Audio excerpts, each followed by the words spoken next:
Brothers and sisters, hello, and welcome to Readings with Regina. Now, I'm a little sad today because Assata Shakur has made her transition to the ancestors. And for those of you who do not know about Assata Shakur, you're going to learn about her today. And I have noticed this. Many young people don't know about Assata Shakur. I've been talking to them. Or they have found out about Assata Shakur through rap songs. Parents, grandparents, great grandparents, you must tell your children about their heroes. You must do this. Even if you find our history uncomfortable, you must tell Black children about their heroes who did not just march, talk loud, petition, but physically decided that they were going to stop police brutality legally with their own force. This is very important, my people. We have to celebrate our own heroes. Now, I want to get into the book. This is Assata's autobiography in her own words. And I'm going to actually, before I get to her own words, I'm going to read the foreword by her lawyer because he lays out exactly what happened to the good sister, Assata Shakur. And see, I love her dearly because she was a member of the Black Panther Party for self-defense. She also joined the Republic of New Africa and then was actually forced into the underground, the Black Liberation Army. Now, Black people, you must teach your children and grandchildren and other folk who don't know about the Black power history in this country. That is your job. Because we cannot just leave our political prisoners. But I can say this about Assata Shakur. She died free, and the police and the state and the government wanted her dead. They wanted her dead. Why? Because she was brilliant and a stand-up revolutionary in your face. She said what she believed in. So, I implore you, parents of today, talk to your young ones about their broadened history. Let them know that they had a Black army because I was a part of it. We were willing to give up everything for the respect and the honor of Black people. I want to remind my listeners who've been with me, you've heard the true stories of how white enslavers were able to commit murder on Black people, and it was all right. They were able to beat Black people, and it was okay. They were able to torture Black people, and it was fine with the legal system. Why am I giving you this? Because this is not a country that has loved Black people. Understand that. It doesn't love you now. But when we were on the scene, the Black Panther Party for self-defense, hey, there were no George Floyds. Oh, no. Orlando Castillo, oh, no. Tamir Wright, no. Because the police had to look at us before they decided to beat the living daylights out of brothers and sisters. This is what the Black Panther Party for self-defense was all about. Now, notice her hair, and I want to say this is very important because we jumped out there in the 60s with our natural. We called it a freedom cut. See her hair? We called it a natural. We called it a bush. And once we did that, it forced, that's Assata too, it forced black hairdressers to say, well, let's get with it. Let's see what we could do with black hair. Okay? This is what they did. Look at, is she gorgeous, gorgeous, brave, and beautiful? That's why the state wanted to kill her. But at least she got asylum in Cuba, thanks to Fidel Castro. So this is you can see my book. I've been teaching her wherever I could for years. So I miss her dearly now that she's made her transition. But at least she died free. She was not caged like they do many of our political prisoners, like they've done this good brother, Mumia Abu Jamal. So once again, as I always say, show your children my videos, please. Have discussions around the dinner table about my videos or other very important information that concerns our people. Do not just let your children grow up in this culture.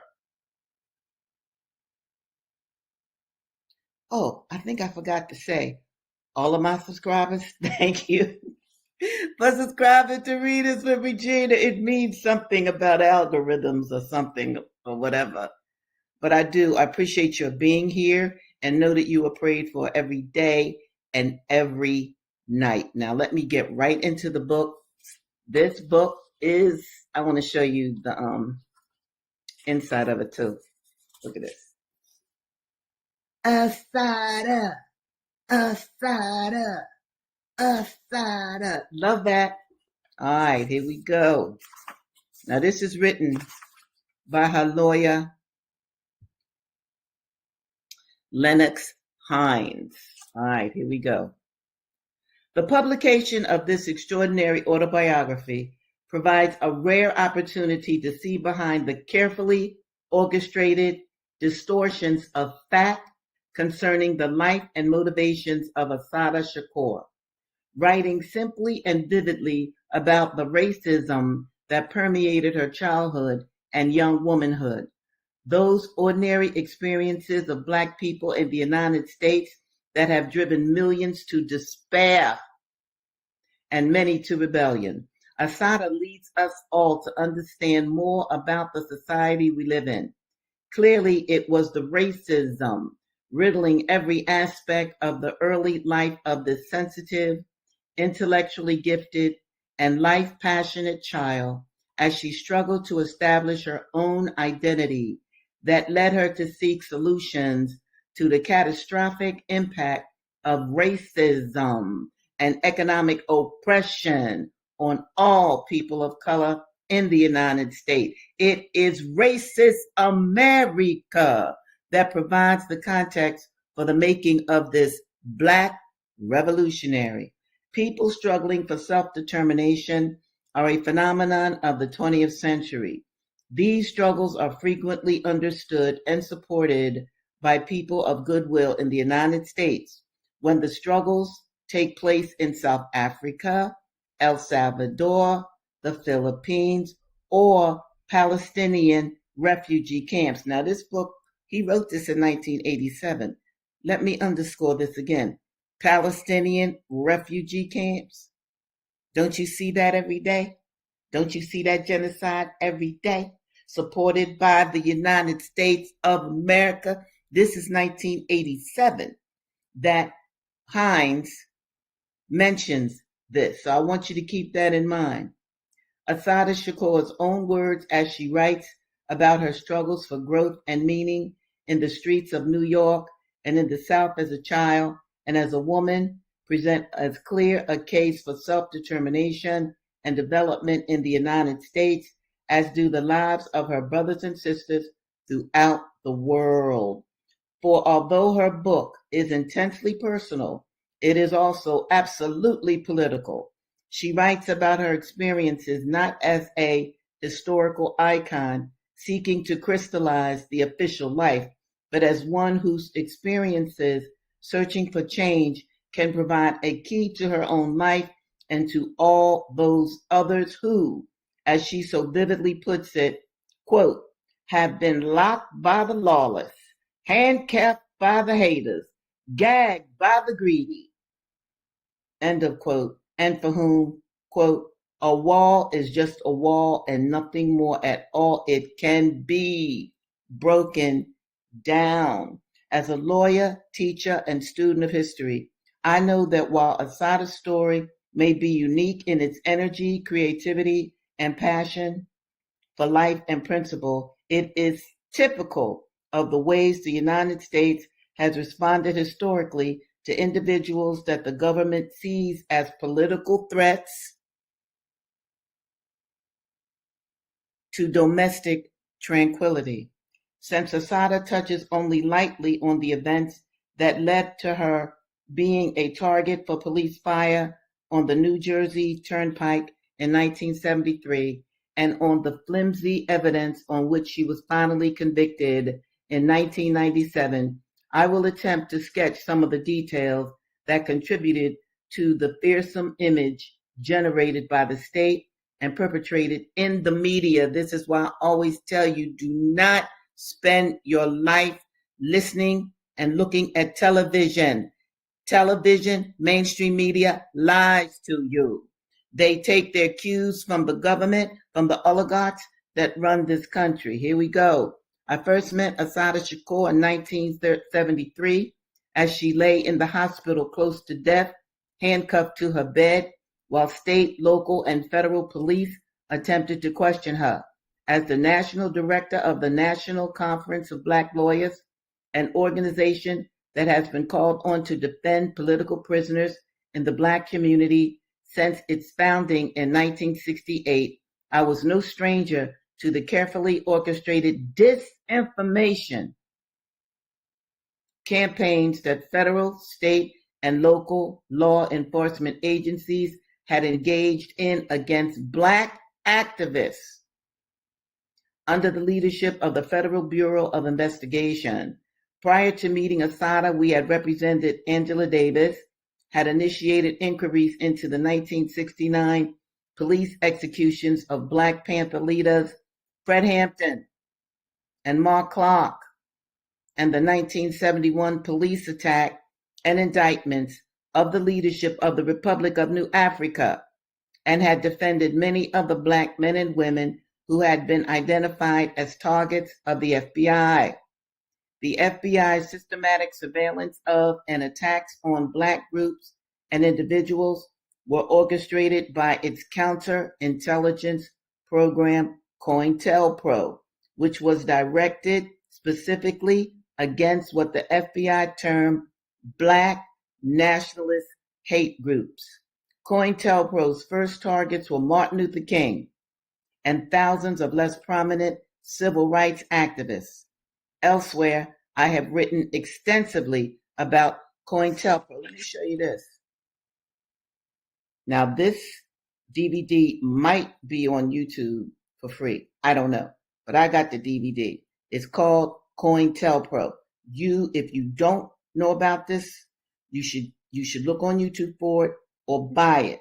It's worth it so that you can understand a fuller history of what happened to Black people, Black nationalist freedom fighters during the 1960s and 70s. Okay. The pertinent and unimpeachable documents collected in the Church Committee of the Senate Select Committee to study governmental operations with respect to intelligence activities were also reprinted in this book. In addition, the findings of the Domestic Intelligence Subcommittee, headed by Senator Walter Mondale, which were published by the United States Government Printing Office in 1976, provided incontrovertible documentation of this government-sponsored conspiracy against the civil and human rights of all sorts of political activists, and most particularly Black people. It is important to remember that Assata Shakur's decision to join the Black Panthers occurred soon after J. Edgar Hoover ordered the 41 FBI officers to intensify their efforts, quote, to expose, disrupt, misdirect, discredit, and otherwise neutralize Black nationalist organizations and their leaders. The Student Nonviolent Coordinating Committee, SNCC, the Southern Christian Leadership Conference, SCLC, the Nation of Islam, and above all, the Black Panther Party was especially targeted, as were many Black people. Stokely Carmichael, he became Kwame Ture. Rap Brown, Rap Brown is in prison right now. He is in his 80s. He is now an imam. Jamil Alameen. Look at the banner below. Go to the Jericho movement and find out how you can be helpful to this elder who's behind bars. That is elder abuse. Remember, this book was written in 1987. I'm talking about 2025. We have got to free all of our political prisoners, and I want all of you listening to me to figure out how you can fit inside of that story. Be a part of your history. H-Rap, Imam Jamil should not be in prison right now in his 80s.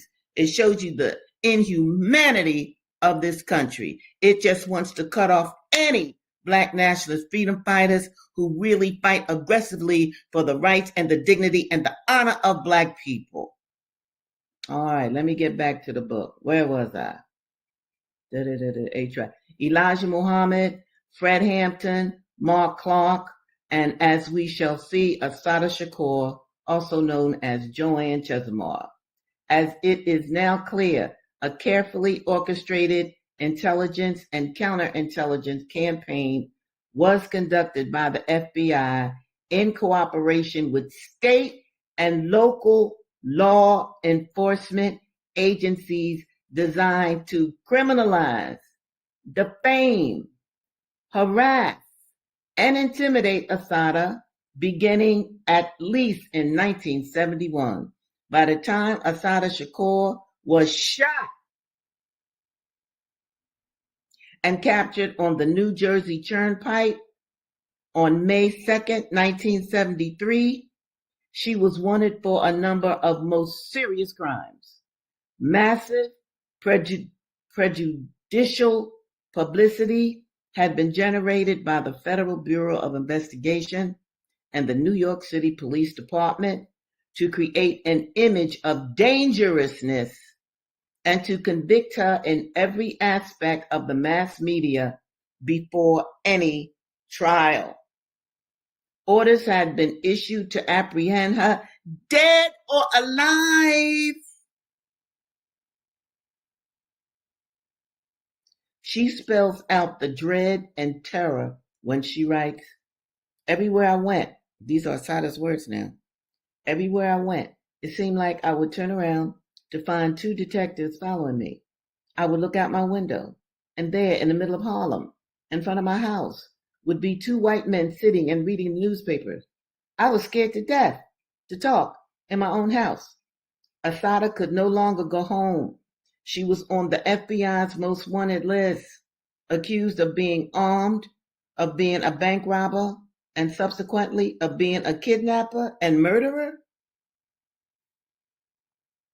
A photograph alleged to be Assata Shakur, taken at the scene of a bank robbery in August 1971, appeared in a full-page advertisement in the New York Daily News on July 10, 1972.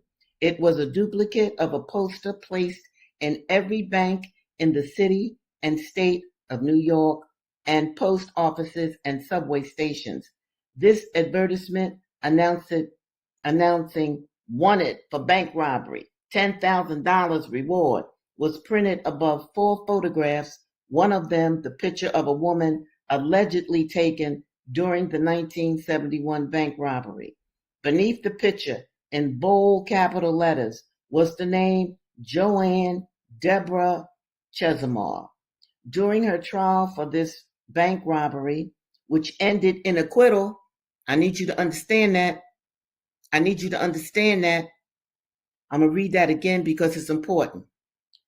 During her trial for this bank robbery, which ended in acquittal,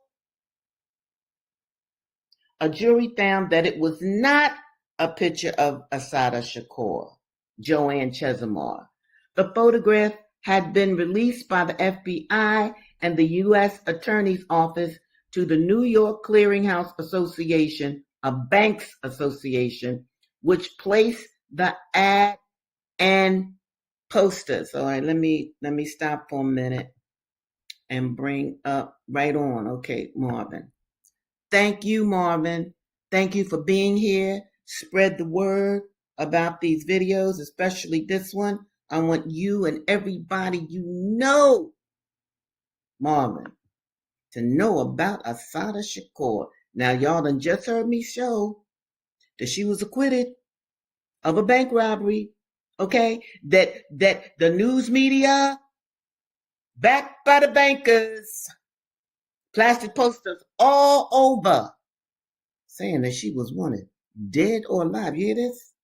$10,000 reward. Even after Assata had been acquitted of this bank robbery in January 1976, another advertisement offering the same reward for unapprehended bank robbers appeared in the Daily News in March 1976. This time, however, the photograph was a recognizable mugshot of Assata with the word apprehended across her face. The poster appeared 2 months after her acquittal. Now, she was acquitted, but here come another poster, okay? All right? To influence the media to hate this woman, to hate this freedom fighter who loved Black people so much she was willing to put her life on the line for our honor and dignity, to turn around our history from just being brutalized by the militarized police. All right. 2 years after her acquittal on the September 1972 bank robbery charge, and while no bank robbery charges were outstanding against her, still they were putting up posters for her capture. On February 12, 1973, 4 months before Assata was apprehended on the New Jersey Turnpike, New York Magazine published an article under the title, quote, Target Blue, written by Robert Daly, an excerpt of this book of the same title. The cover of the magazine depicted a uniformed police officer. The subtitle was, quote, The Story Behind the Police Assassination. Nobody's assassinating the police. The police have been assassinating Black people since enslavement. I've already read to you, those of you who've been following me, I've already read to you the Paterolas. That's the origins of the police in this country. The police started as people who went after runaway enslaved people. They've always hated Black people. Always. I'm sorry. I get excited and lose my place. Where am I? Okay, here we go. The article purported to provide intimate details about the Black Liberation Army, whose activities, the article claimed, were cop killing. That is such a lie. Bank robbing, that too. And efforts to overthrow the U.S. government. Yeah, we definitely wanted to change capitalism. Capitalism is why you ain't got no money. Most of y'all listen to me. Capitalism is why you ain't got no free health care. Okay? Capitalism is why you are taxed to death and your tax dollars go to buy weapons, to make wars in other countries. Yeah, we wanted to stop that. Absolutely. You should want to stop it too. All right, where am I?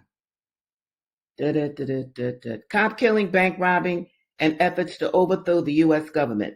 Above a picture of Assata Shakur were the words, "Gunmen of the Black Liberation Army." And she was described by former Deputy Police Commissioner Daley as the, quote, "mother hen who kept them together, kept them moving, and kept them shooting." So that's what the Black Panther Party did. That's what the Black Liberation Army did. Lord have mercy. Notwithstanding this trial by media, very important, this trial by media, the only indictment against Assata for killing a police officer was dismissed in October 1974 for lack of evidence. As the chart that follows this essay shows, on May 2nd, 1973, when the shooting on the New Jersey Turnpike occurred, Assata was, quote, "wanted," end of quote, for all these crimes. The irony is that not one of the charges led to conviction. When she was apprehended, shot down on the New Jersey Turnpike, leading to her only conviction, she should have enjoyed the presumption of innocence that the Fifth Amendment to the United States Constitution is supposed to grant to any of us when accused. On May 2nd, 1973, Assata, Sundiata Acoli, and Zaid Malik Shakur were traveling south on the New Jersey Turnpike in a white Pontiac. They were stopped by the New Jersey State Trooper James Harper for reasons consistent with the FBI COINTELPRO guidelines, which directed that activists be arrested for minor traffic violations. The Pontiac allegedly had defective taillights.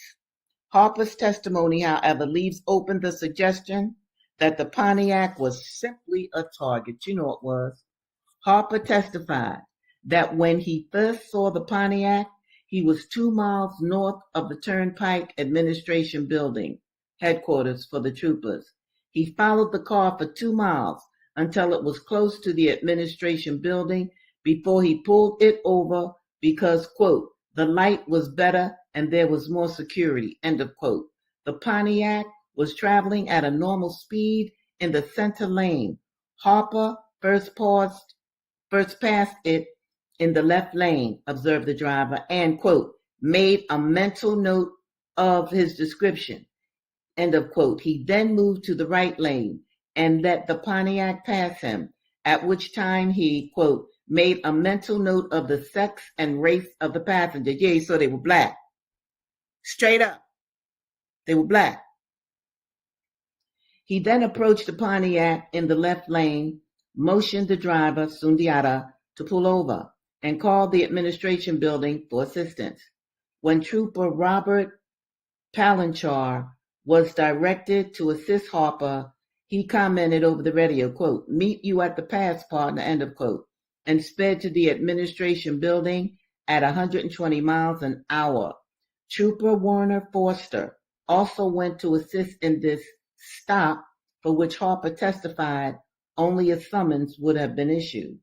Over the years, I was to learn much about the selective, arbitrary, and ferocious ways the law and its processes would be applied against Assata Shakur. From the moment I met her in that hospital in May 1973, where she clung to life, I can certainly not improve on Assata's account of her experiences before, during, and after her numerous trials, but I must point out that she understates the awfulness of the conditions in which she was incarcerated. As she mentions, even a hearing officer appointed by Middlesex County at the instruction of one of the federal judges before whom we argued our suits on the inhumanity of the conditions in which she was held, found the conditions shocking. In the history of New Jersey, no woman, pre-trial, detainee, or prisoner has ever been treated as she was, continuously confined in a men's prison under 24-hour surveillance of her most intimate functions, without intellectual sustenance, adequate medical attention, and exercise, and without the company of other women for all the years she was held in custody. We filed one civil rights lawsuit after another, complaining of the barbarous treatment selectively meted out to her, with limited success. As you read her story, imagine the effect these conditions must have had on this proud and sensitive woman.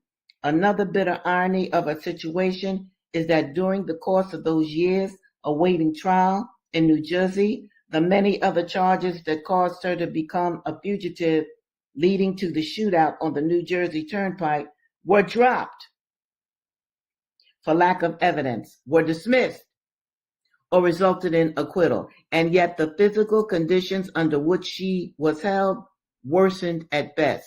Once again, the manipulation of facts by the media became a substitute for reality. None of the acquittals or dismissals were ever publicized. The massive security precautions for the pending New Jersey trial were the major stories on the front pages of the local newspapers. Day after day, in the community from which the jury was selected, the sheer number of these baseless charges supports the contention held by many people that the extraordinary efforts of the state of New Jersey to get Assata Shakur convicted, notwithstanding the flimsy evidence, were undertaken to justify the fabricated image of a mad dog killer that had failed so humiliatingly to get her convicted in New York State and federal courts. Assata was convicted in New Jersey as an accomplice to the murder of State Trooper Werner Forster and of atrocious assault on James Harper with the intent to kill. Under New Jersey law, if a person's present at the scene of a crime can be construed as, quote, aiding and abetting, end of quote, the crime, that person can be convicted of the substantive crime itself. The state of New Jersey convicted Sundiata Acoli for these same murders after Assata was severed from the proceedings because of her pregnancy. The jury at Assata's trial for the same offenses were permitted to speculate that her, quote, mere presence at a scene of violence with weapons in the vehicle was sufficient to sustain a conviction, even though 3 neurologists testified at the trial that her median nerve had been severed by gunshots, rendering her unable to pull a trigger, and that her clavicle had been shattered by a shot that could only have been made while she was seated in the car with her hands raised. Are you feeling me, people? Assata was shot like this. But this racist, prejudicial, killer, cops, local media, they wanted her convicted. They wanted her convicted. And why did they want her convicted? Hey, now you know I don't know how to say your name. What's that? Key next. Anyway, you got me. The media, a weapon that can take, yes, to be used by powerful persons to paint a negative picture about, yes, Black Americans, and to excuse so much hatred. No question. This is why I am reading her work to you. And like I said before, I want you to let other people know about this. Okay, let me show all of this. Thank you, Assata. Yes! My Panther sister! Yes! Thank her. Have other people thank her. Is this Aniak? Wait a minute. I ain't seen her in a while. Yeah. For life. For life. That's why Readings with Regina was created. All right, people. I never like to go too long. Why? Because I want all my listeners to ingest what I have just read to you. Now that's from her lawyer. All right. Thursday, I'm definitely going to get to her own words. You got to hear this precious woman's story. And this is what I want to leave you all with. understand black people. You had a black army. Oh, yes, you did. I was a soldier. I was a warrior. I didn't make songs. We were making revolution, although we sang songs. Oh, yes, we did. We were not going to let the police continue to brutalize and kill our people. Hello. We just weren't going to do it. You go to court and the cop gets up. What? Because they've hated black people since the end of enslavement. While we were enslaved, go back to all my other episodes. Oh, yeah. They wanted black people for their use. That was all right. You understand? But once we were supposedly free, which I question, but anyway, once we were supposedly free, they had no use for us. They hate us. Don't look. Don't imitate white culture. Look for your own culture. Teach your children, like Malcolm X said, to be law-abiding, to be smart, to be intellectually smart, to know how to do things with their hands, to keep their bodies in shape. We want to raise a generation of warriors. And when I say warriors, I'm not talking about let's just go out and blow. No, because I know people will take my words out of context. But I want to help raise fighters for black people. Are you kidding me? Fighters for black people. Well, I got to leave y'all now. But it's been great because I love sharing work that I have read and taught for years with you all on YouTube. I just love it. So anyway, I'll see you Thursday, same time, 2 o'clock, same place. And in the meantime, do something good for yourself and for your people.